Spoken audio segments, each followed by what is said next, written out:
Hello everyone, good morning. তো বাপের বাড়ি থাকলে তো মর্নিংটা একটু লেট করে হয়। রিসেন্ট আরও বেশি লেট হচ্ছে, কারণ আমরা অন্য অন্য জায়গা দিয়ে যেমন দুর্গাপুজোর জন্য 365 দিন ওয়েট করে, হ্যাঁ, তার আশায় বসে থাকে। তো আমার বাপের বাড়ি এখানে হচ্ছে লক্ষ্মী পুজো। দরবপুরে লক্ষ্মী পুজো খুব ভালো হয়, অনেকেই জানো। আর অনেকেই দেখে গেছো যে একদম পুরো দুর্গাপুজোর মতো বড় বড় প্যান্ডেল মেলা 1 সপ্তাহ ধরে থাকে। আর একটা দুটো ঠাকুর না, প্রচুর ঠাকুর হয়, প্রচুর প্যান্ডেল হয় দরবপুরে। তো সেরকম আমার বাপের বাড়িতে আমি দুর্গাপুজোয় আসি না। আমি প্রত্যেক বছর এই লক্ষ্মী পুজো শ্বশুরবাড়ি করে রেখে তারপরে আমি আসি। আমি এসেছি হচ্ছে মঙ্গলবারে রাত্রেবেলায়। তো আমার মা এবার লক্ষ্মী পুজোতে অল্প অল্প করে নাড়ু মুড়ি সব ইয়ে করে পুজো করেছে। যে আমার ভাই বোন সেরকম একটা পছন্দ করে না, ওদের মুডের উপর নির্ভর করে, ভালো লাগলে খেলে না লাগলে না খেলো। হ্যাঁ, তাই এবার আমি মা ফোন করেই বলেছিল যে তুই আসবি, তারপরে নাড়ু টাড়ু মোয়া টোয়া সব বেঁধে দেবো। তা আমার মা, আমি মঙ্গলবারে রাত হয়ে গেছিলো অনেকটাই, তো আসার পরে আমার মা আমার জন্য নাড়ু বানিয়েছে। তারপরে কতগুলো বই আমি নাড়ু বানিয়েছে, দাঁড়াও। এখানে সব হচ্ছে নারকেলের নাড়ু, দু রকমের, একটা আছে গুড়ের, একটা আছে চিনির। হুম, গেল। তারপরে এটা হচ্ছে গিয়ে গোটা তিল গুড় দিয়ে তিলের নাড়ু করা। এটার ভিতর আছে হচ্ছে গিয়ে নারকেলের নাড়ু, আর হচ্ছে গুড়ের নাড়ু, নারকেলেরই, এটাও নারকেলের।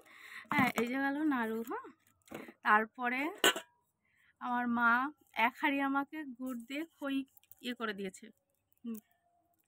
গুড় আর খই মাখিয়ে দিয়েছে, যেটা হচ্ছে গিয়ে গুড়টা প্রথমে জাল দিয়ে তারপরে খই উড়ো বলে যাকে, সেটা করেছে এক হাঁড়ি। তারপরে মুড়ি দিয়ে মোয়া বানিয়ে দিয়েছে আমাকে এতগুলো, এরকম। তো এইগুলো আমি চাই একটু খাই, তো অনেকে বলবে তুমি রাক্ষস না। অ্যাকচুয়ালি এগুলো হচ্ছে গিয়ে আমি আসলে পারে আমার সূত্রে করলে পারে আমার মাও এসব পছন্দ করে, বাবাও করে। কিন্তু আমার ভাই বোন এমনই, ওরা একদমই খেতে চায় না। ওদের মানে বলছে না, মুডের পর মুড হলো মা একটা নাড়ু দাও, এরকম ব্যাপার। তো আমি আসার পরে সব এইগুলো করেছে আমার মা।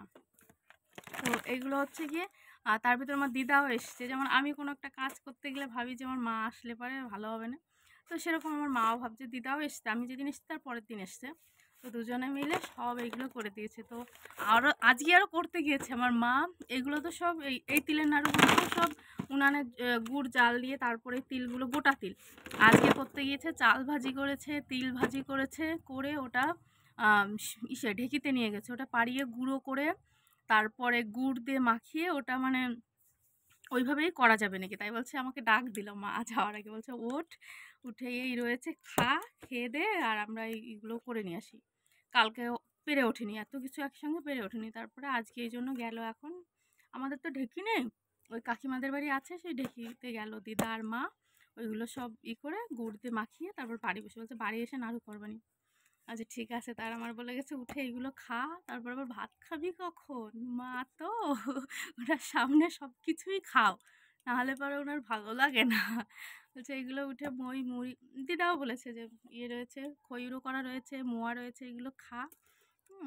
মানে আমার এগুলো খুবই পছন্দ, বিয়ের আগেও তাই, যে এগুলো করলে না আমি বেশি খেতাম, মানে অনেক দিন ধরেই খেতাম। আর এখন আমার ভাই বোনের না পিঠে পায়েস কোনো কিছু ভালো লাগে, না এই নাড়ু মুড়ি অমুক তমুকের ওপর কোনো ই নেই। ওরা একটু ফাস্টফুডটা বেশি পছন্দ করে। আর আমার খুবই অপছন্দ। যেটুকু যা খাওয়া শিখেছি সব আমার বরের সঙ্গে রিলেশনে থাকাকালীন আর বিয়ের পরেই খাওয়া শিখেছি। তো কে কে খাবে চলে আসো আমাদের বাড়িতে, নাড়ু মুড়ি মোয়া, হ্যাঁ, খইগুঁড়ো করা, কে কে খাবে চলে আসো। হ্যাঁ, আমি এখনো খাইনি, চলে আসো, খেয়ে যাবে। মা তো মাই হয়, যে মেয়েটা আসুক তারপরে করবে, তারপরে খাবে।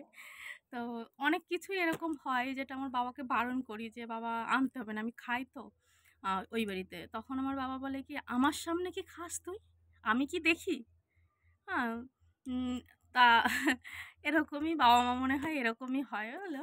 তো চলো ঠিক আছে। এখন এইমাত্র ফ্রেশ ট্রেশ হয়ে আসলাম। তা মা আর দিদা গেছে ওইগুলো করতে।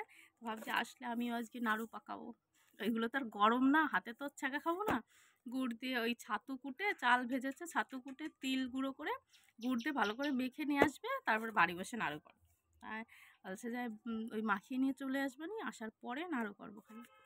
তো মা আসুক, আমি ততক্ষণ একটু খইগুলোটা খাবো, তারপরে তো বাকি সব আচ্ছা। আর এগুলো তো একবারে খাওয়ার জিনিস না, রেখে রেখেও খাওয়া যাবে। এদিকে আমার আমি এসছি মঙ্গলবার, আজকে 2 দিন হয়ে গেছে। তো আমি তো সবাই জানো আমি টিউশনই পড়াই, আমি যেন ইচ্ছা থাকলেও সেভাবে থাকা যায় না। এমনি অলরেডি কালকেও একজন ফোন করেছে দিদি কবে আসবে, কবে থেকে পড়ানো শুরু করবে। যাই হোক, আমি সারা বছরে সকালে আসলে বিকালে চলে যাই, বা একটা দিন থেকে শনিবারে আসলে রবিবারটা থেকে সোমবারে ভোরবেলা চলে যাই, এরকম করে করে ম্যানেজ করে করে আসি। কিন্তু এই গার্জেনরাও জেনে গেছে এতদিনে যে আমি এই লক্ষ্মী পুজোতে গিয়ে 4-5টা দিন থাকি, 2 দিন এক্সট্রা পড়িয়ে রেখে এসেছি, আর যা মিস যাবে সেগুলো বলেছি পরের শনি রবি পড়িয়ে দেবো। তো ওই জন্য গার্জেনরাও কোনো অবজেকশন জানায় না, কারণ জানে যে সারা বছর আমি এই টাইমটাই আসি, আর আমার বাপের বাড়ির লক্ষ্মী পুজোটা খুব ভালো হয়।